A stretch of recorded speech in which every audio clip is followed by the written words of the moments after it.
How to stay together when you've grown apart. Now, my wife and I have a disagreement on this. We've been talking about it for the last few days, and we wanted to bring it here because we believe in being vulnerable and giving you guys what we discuss and what we go through.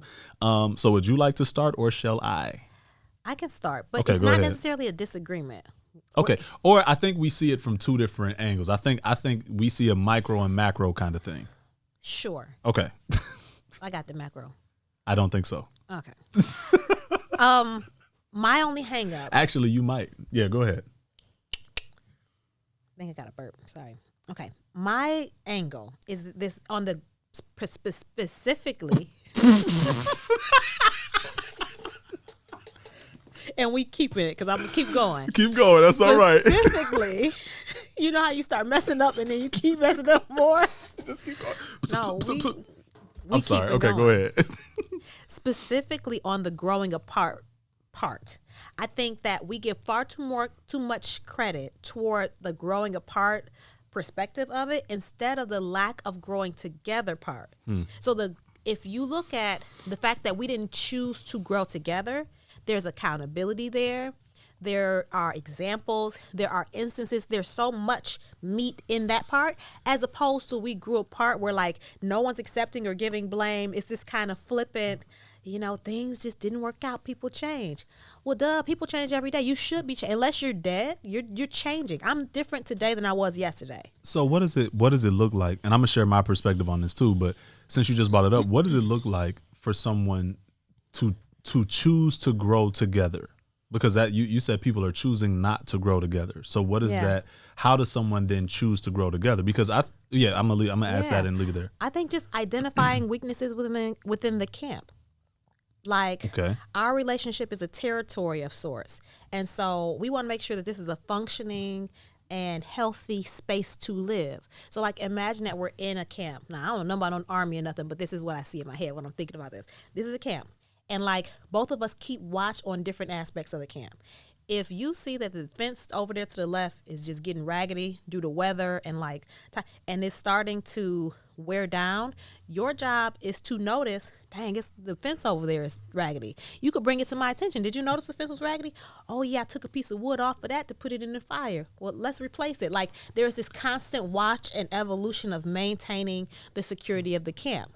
And even the stuff that comes in and out, which are like the experiences or the finances or family. Like there are things that interact with what we share on a consistent basis, right?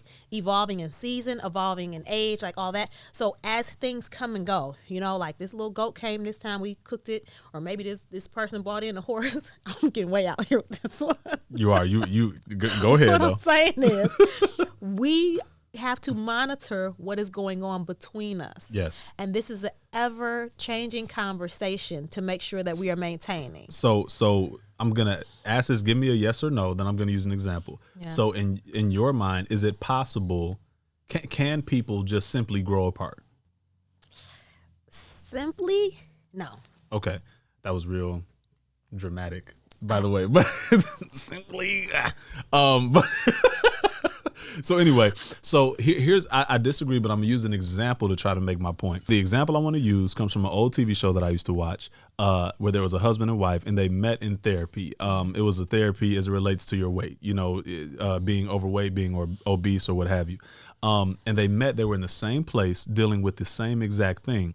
When they got married, they married and they were at the same level. They fell in love with each other in the state that they were in, right? And navigating that same trauma. What ends up happening is the gentleman in that relationship decided he no longer wanted to be that, right? He no longer wanted to be obese. He didn't want to be overweight anymore. So he really started hustling for it and sacrificing. He changed his diet. He joined like a fitness a fitness group or something like that. He starts losing his weight, right? Fast forward, he ends up getting a big job where he has to go to a fancy city. We'll call it that. And he's in this fancy city and he starts to grow. And according to his journey, he starts to grow a little bit, right? He changes, and now he's wearing different kind of suits, and now he's not like, I don't think the fabric of who he is changed, but some exterior things, some heart's desires, some things he wanted out of life that were never available to him, now he wants, right? Because of his weight loss, so he was successful. So much so because of his weight loss, right? So now he's walking with a different swag. He has a different confidence now because it's like, yo, I've leveled up and I like this. I like how this feels. But his wife wasn't here for it. She's like, well, I like when you were the other guy. I like the guy that was sitting down with me, making fat jokes and sitting down with me, just kind of dealing with this trauma together. I don't like this new version of you. I want the old version of you, right? So to me, just on the micro level, where that's why I said I think you do have the macro of it. On the micro level, I do think if you're not careful, it is very possible to grow, quote unquote, grow apart. So he went on a journey that he didn't go on her with. And I think you kind of alluded to that. Like, he didn't take her on that journey with, or she chose not to go on that same journey with him. Right. And then they grew apart and they ended up getting divorced. Right. So with that kind of scenario, that kind of example, what would your response to that be? Because a lot of people experience that, especially we live in LA, right? A lot of people go through that out here. Like you be done booked your series or your film or whatever, and what you once were a month ago, you know what I mean? Now you didn't know that you could date that kind of woman, a woman who looks like that, you know, for some guys who value a certain thing, right? Or you didn't know you could be in certain circles. You could get into that private invite only club. You know what I mean? But your man or your woman might not be here for that. So what's your response to those kind of scenarios? Because I have a response, but I want to gather your take. I stand firm. Okay. I just said a mouthful, and she said I stand firm. I got to get some water. Go ahead. And I said what I said. So here's the thing. To my same camp analogy, our journey, as far as a couple is concerned, is to maintain the camp. This is our choice to grow together. So they met in the weight associated group or whatever because they both dealt with the same issue. So they were very akin and accustomed or aware of what comes with that. You know what I'm saying? Like, you know, seatbelt trouble or, you know, whatever. I don't know. But they had things going on that they were dealing with. Even if she wasn't actively prepared to take the steps that he was prepared to take, there's still conversation about those steps, how this impacts how we function, and what are we doing to make sure that what we share is being preserved. So to the fence point, like we're literally walking in lockstep together. You notice the fence over there is messed up. Hey, did you notice anything about that? And I can tell you, the context I have there. We can decide to allocate our time to fix that part of the fence. Cool. No wolves are coming to eat our sheep. But if you just decide, you know what? I'm tired of the way the fence looks, and you start building up 6-foot fences over here, and I'm aware of that piece over there, but I also, you putting 6-foot I may start chipping away at the fence over here to bring you some to build that fence, and like we're not building the us. Yeah. And so I think the growing apart is another way of saying not intentionally growing together. Sure. Because everybody's changing all the time. I don't expect you to be the 19-year-old boy that I met. I would hope not. You know what I'm saying? Yeah. But like in our values of growing together, we have to consistently discuss what's happening emotionally, spiritually, all the things, so that we can continue to refine and help each other on this journey. Well, and I agree. And that goes back to communication. You know, it goes back to finding the honesty. You know what I mean? And that can be hard. And that is hard. It's very hard, right? We had a moment the other day. I can't think of the example. If I do, I'll bring it back. But it goes back to finding the honesty, and it goes back to choosing to choose one another. Yeah. I think with the example I gave, or just with so many scenarios we see play themselves out in the real world, somewhere along the way, I do think, and this is why I say I'm on the micro and you're at the macro, because at the smaller level of it, I believe you can certainly grow apart. You can absolutely be like, you are not what I met years ago. But the way that happens is because you chose not to grow together. So the way that happens is I'm leveling up, right? In my career journey, you know, I've booked major shows. I've done big work, right? I've been blessed in my career. And I could have chose to say, okay, now that I'm at this level, I'm leaving everything behind. You know, you see people leave your family, your wife, your kids, and all that. True. But my wife and I chose, well, we walk this thing together, right? Like we're gonna walk. There you go. We're gonna walk this thing on out, right? Yeah. So it's very much a choice that I think has to be made. And here are some things that I think you kind of have to be careful of. One mistake that I think leads to people growing apart is when you get married to someone, you think that the fabric of who they are, the things that irritate you, the things that low-key get on your nerves, but you love them so much in this season that it's all good, you think those things will work themselves out naturally. They will not. So you have to be very, very aware that the fabric of who a person is, that is who they are. I disagree a little bit because like the whole "that's who you are" thing, that's a scapegoat too. Like you have the opportunity to decide who you are. Like, perfect example, you were a little selfish when we got together. That's not true. We were young. You weren't necessarily, or rather, you were not not selfless as I was. I was not selfless. No, but I wasn't selfish, but I wasn't selfless. I was somewhere in a gray area in the middle. Neither here nor there.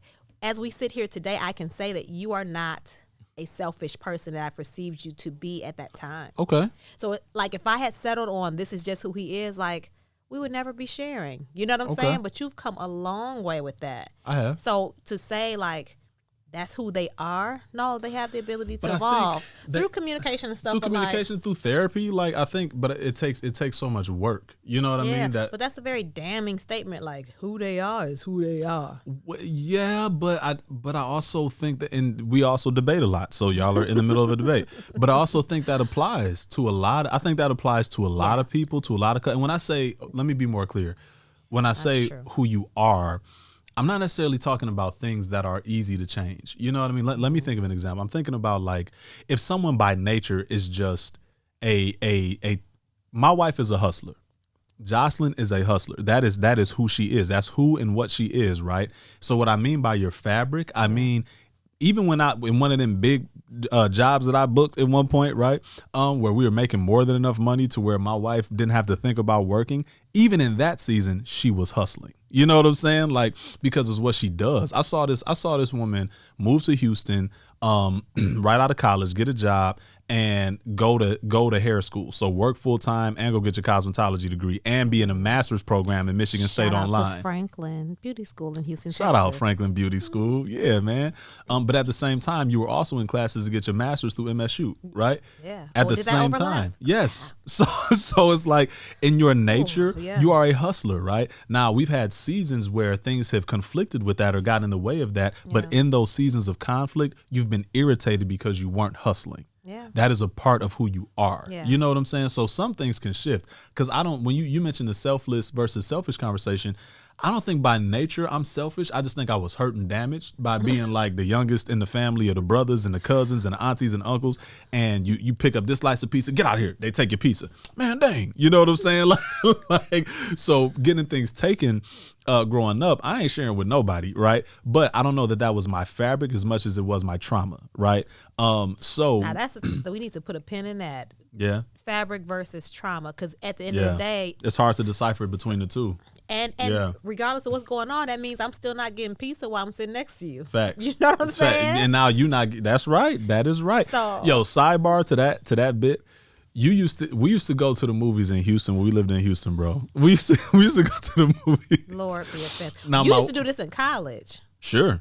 I was fine with it then. I'm low key fine with it now, but you ain't no fine with it.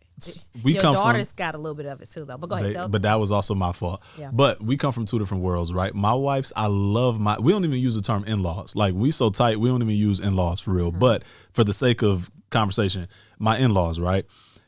They are just nice, sweet people. If one of them is leaving to go to the store, they're gonna tell the whole house, "Hey, y'all, I'm going to the store. Y'all want something?" The first time I saw that, I was like, what? I was like, yeah, you can grab me, whatever. Here, I'll slide you a couple dollars. No, it's all good. I was like, what? What world is this, bro? Then also, here's the mindset. If you don't have it to get that offer, then you just don't go. Like, you go later. That's crazy. So for me, I grew up in a space that's like, bro, I grew up with 2 older brothers, right? So it's a lot of testosterone, a lot of men in the house, right? Ain't nobody telling you they're going to the store. They coming back with chips and snacks and all of that, and you just missed out. And they gonna sit in front of you and eat them, and it was fine. There was no problem with that, right? So we would be so when we started dating, we'd go to the movies or something like that. Notoriously, I'm gonna pull up at the gas station. I hope y'all comment. I'm gonna pull up, comment on it. I'm gonna pull up at the gas station. I'm gonna get whatever pop I was drinking at the time, maybe like a Gatorade or a Cold Red or something crazy like that. I think Gatorade. I was gonna get like a Snickers and Starburst gummies. That at the time, that was like my movie: Starburst gummies, Snickers, and a Gatorade. Right, without fail, I would pull up to the gas station. I would mention, I'm about to go grab this right quick. She would stay in the car. I would go get the stuff, come back to the car. She pissed. She hot, right? And I'm just like, I'm pissed thinking about it. And that was like 15 years ago. I'm like, no, what are you so upset about? Like, what's the problem? Still mad. And she would just say, you need to consider me. I'd be like, consider what? Like, you knew I was going to the store. We talked about going to the store an hour before we left so we could leave in time for me to get these snacks, because I wasn't buying them movie snacks. Okay, I had the money like that back then, all right? So it's like, but we came from those 2 different worlds, right? To where she would be so hot, like, why aren't you don't consider me? All it took was 2 seconds. Like, you want something, 3 words. This man would park and then just get out the car and go in. Or she could say, yo, grab me this, right? But I didn't want nothing. I'm not even gonna let that piss me off. I'm not even gonna let that piss me off. This woman just sat here and said how irritated she would be that I didn't ask if she wants, but she ain't want nothing. Didn't. Still don't. Give me the popcorn at the movies. That's happening. I understand that it's about the consideration. I get that. But it's also, we just came from 2 different worlds. So I say that to say we went on that funny story tangent to bring it back. Really tangent. We did, but to I don't bring even remember where we were going. We're bringing it back to the notion of growing apart, because you had said earlier that I was selfish, right? Or that I wasn't necessarily selfish. Example. I know, but I say that to say, when it comes to it, that was something that was easy for me to change, right? Because that was just kind of how I grew up or whatever. But something within my fabric, like, you're a hustler, that's in your fabric, that's not changing. In my fabric, I'm a peacemaker. You know what I'm saying? I'm a giver, man. I'm a hyper extrovert. You know what I mean? Yeah. Now, those are all things I can shift according to the situation, but in the true essence of me, that is who and what I am. So we are going to have to come back to this, but I think that is where I think depression and like separation and like conflict resides, because there are seasons in life where that true essence is not thriving. And that's where people get a divorce, or like that's where people are separating and stuff, because you could intrinsically know that I'm a hustler, but I wasn't hustling nothing first trimester. Yeah. You know what I'm saying? So then you could blame me like, oh, you've changed. And like, granted, mine was pregnancy induced, but just think about seasons. People endure family dynamic shifts. You know what I'm saying? Excuse me. Bless you. Yeah. Job changes, society change, pandemic. Like, so much happens in life that may impact or stifle the you that you are used to being and the you your partner loves. And if you're not equipped to navigate those seasons, you may call it permanent. Exactly. And end up making decisions from there. So let's talk really quick about how to navigate through those seasons, because we talked earlier about communication. We talked about getting to the truth of what's actually going on, and how hard that is. It's so hard to really get to the truth of what's being said. You know, you brought up something the other day, so we're gonna hit this communication really quick again with another example. You brought up something the other day where I used to say, no, I ain't waking up early with no kids, right? Like, I used to say that back in the day, right? You didn't say with no kids, did you? Probably. I think you were just talking about job wise. If you had said that about my hypothetical kids, for the sake of argument, okay. let's say that's what I said, because I used to make certain statements like that. Like, I would never be a stay-at-home dad. That was a statement I made. That was when you said right that. Now, what you hear in that, what she hears with that statement, tell me if I'm wrong, is, well, he's an actor, so there may certainly be a season where if we have kids and he's between jobs, he's gonna be staying home with the kids and a dad, which effectively makes you a stay-at-home dad, right? So like that. So what you would receive when I say that, I can only imagine the levels of irritation and privilege from me to be able to say, so what, he just expecting me to do all the work? He expecting me to hold it down? No, that's ridiculous, right? That's literally what I said, and that's what you should have heard, because that's what I said. Right. What I was actually saying in my heart is, I am scared that my career won't pan out the way I desire for it to, and I'll have long seasons of my life where I'll be thrust to being at home with my kids because acting and entertainment is what I love to do, and I'll be subject to that, and I won't be able to provide for my family, right? That's what I was really saying. You know what I mean? Yeah. So what I was really saying is I don't desire this outcome because of the shame and because of what I at the time perceived it actually meaning, right? But what you heard, which is what I said, is he finna put all this on me. You know what I mean? Yeah. So in communication, and this notion of growing apart in communication is so vital and it's so important that you make sure you actually get to the bare bones of what you're talking about. And how you do that, I hate to say, unless you can go to therapy. I think that's a great option if you want to go to couples therapy. If you want to call people like John and Jocelyn to help you figure that stuff out, I think that's a good idea. But if you don't want to do that, you have to really sift through this stuff, long conversations, because that's what helps get you to, what am I actually saying? What are you actually hearing? What am I actually saying? Yeah, go ahead.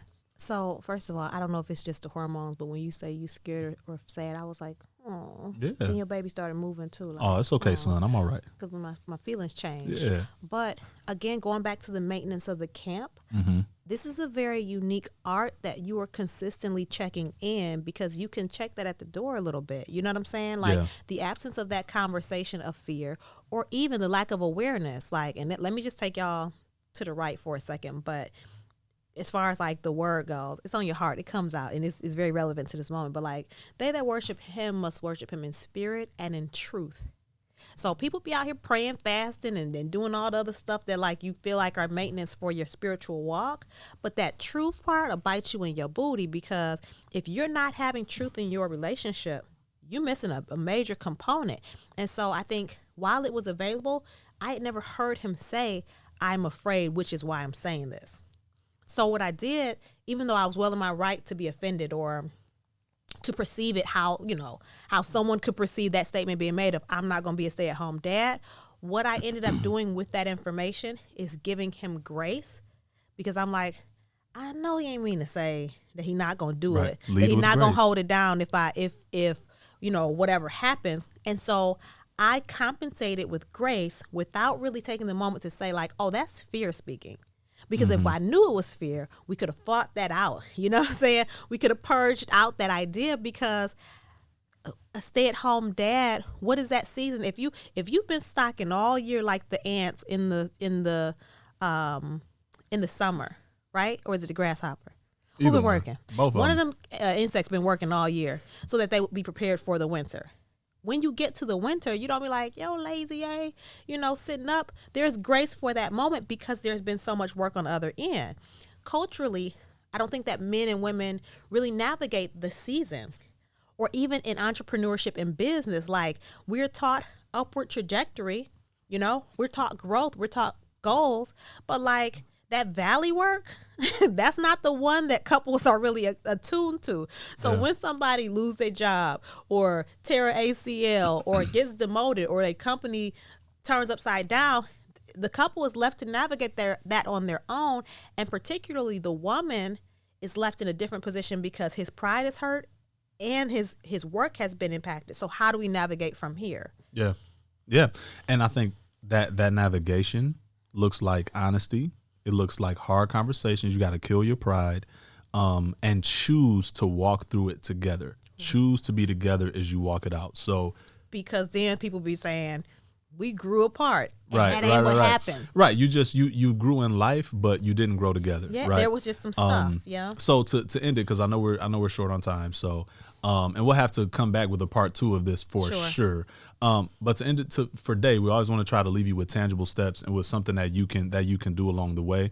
If you feel like you are growing apart with your spouse, and hopefully I know we went on a lot of tangents in this episode. I know we went. It's been all over the place. We be all over the place sometimes, but it was a lot of good in there. Yeah. If you feel like you're growing apart with your spouse, please, man, sit and talk about it. Sit and talk about why. Right? If you don't do anything else in this episode, pull this part up. Y'all watch this together. Who feels like you're growing apart? Why do you feel like you're growing apart? Once you communicate that with your significant other, ensure that that's what's actually happening.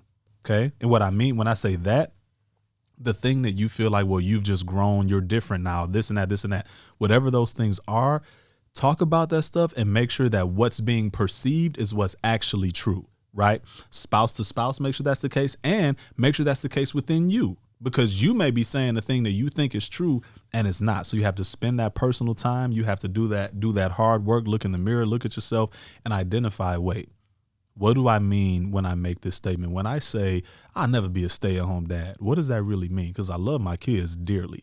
I mean, we have a good time. What am I really saying? Oh, shoot. I'm really saying I'm afraid. I'm afraid of failure. I'm afraid of, I ain't about to go down where I was at that time, but it was a lot, right? Mm-hmm. So identify that stuff, and that can at least put you on the road to figure out then you can figure out, when did we stop growing together? What was the trigger? What happened? What was the moment? It could have been a simple statement. It could have been a joke. It could have been a simple joke where maybe somebody sticking with the weight loss journey we mentioned, maybe somebody was working out and now they buff and they cut up and they got abs, and maybe a spouse said, oh, you think you look cute with all that? Could have crushed you, all this work you did. And you did it so they would appreciate you, and they made one joke and you said, F them, I'm good. So now you more distant. Now you more cold. Now they don't hurt your feelings. I'm never going back because you hurt my feelings, and that mattered to me. Talk about that stuff. Get into that stuff so you can choose again to grow together. So that would be my quick thought, but we're going to come back with another episode on that. Yeah. I had something to say so far back, but I'm going to take it back. When you said pull this up and watch it and then talk about it, don't invite us into the fight. I don't want to be the one. You see how I be trying? I be serious, and here she go every time, boy. But what I can say, yes, we do have to expose communication, because as you were speaking, like, it's all great advice, but I'm also thinking, like, some people don't know how to grow together ever. So, like, they started off and they were on the high of the honeymoon and the beauty and the newness of what they shared, and then they got into the thick of it, and they don't have examples to follow about what it looks like to grow together. So they never have done it. They've always just lived in the camp together. Meanwhile, stuff is tearing up. Like, an advantage that we have, I think, right at this moment, 2023, my parents been married for 42 years. He is 52. Mm-hmm. We come from stock of demonstration and this consistency of, like, we don't care what happens. It just ain't ending. Like, we committed. And then you have people whose parents have never been together. People come from divorce. People come from all walks of life. And you trying to live and create something that you've never seen before. Like, it's easier said than done to tell somebody to have a conversation about something that they've never seen. Facts. Yeah. So before, I overlooked that. Yeah. So you can pull it up, but don't talk about it yet. But just hear me out. Go ahead. Watch, or, like, you listen to what we're saying. But I think that the action step here is to just evaluate what you've been feeling. And it goes right back to the sex book. Like, we back at the top. But evaluate what is happening and where that came from within yourself. So, for example, he's talking about the fear associated with the statement that he made. That's him. My evaluation for myself is, why did that trigger me?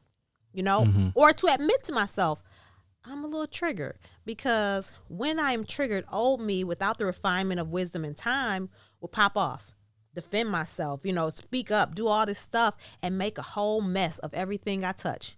My relationship, at my workplace, in my, whatever the case is, I'm tearing some stuff up because I'm triggered. No. Pause at that feeling. When there's something that your spouse does that pisses you off or hurts your feelings, it may or may not been their intention. And a lot of times, like, you talk to marriage therapists and people who are, like, familiar with the grounds, they like, no, it's been a lot of miscommunication mounted on top of each other. So to sum this up, evaluate yourself first so that you can purify your intentions to come to the table with truth, just as a presentation. Not even telling you what to do with it, but I need to be self-aware to say, okay, disarm him, hear me out. I don't mean to offend you, blah, blah, but this is how I'm feeling. To which he can say, I didn't mean to. He could double down and say, and you should, like, we can, and then we can get to the heart of what's happening. But I think that is a more relevant first step before trying to talk about it. Because if you're not skilled enough to have that conversation, you can make it worse. Yeah, that's good stuff. So really, this is low-key a episode on communication, quiet as it's kept. So thank you for watching. We're at our time. Thank you all so much. Please like, subscribe, share, comment. Yeah, you have anything else? No, I want to comment. I want to see engage. So if yeah, you please dare, engage. We're here talk. for it. We're very much here for it. Comment. Yeah. Again, if anyone does want to talk to us like personally, our business email is in our YouTube, so feel free to shoot us an email and we can set that up.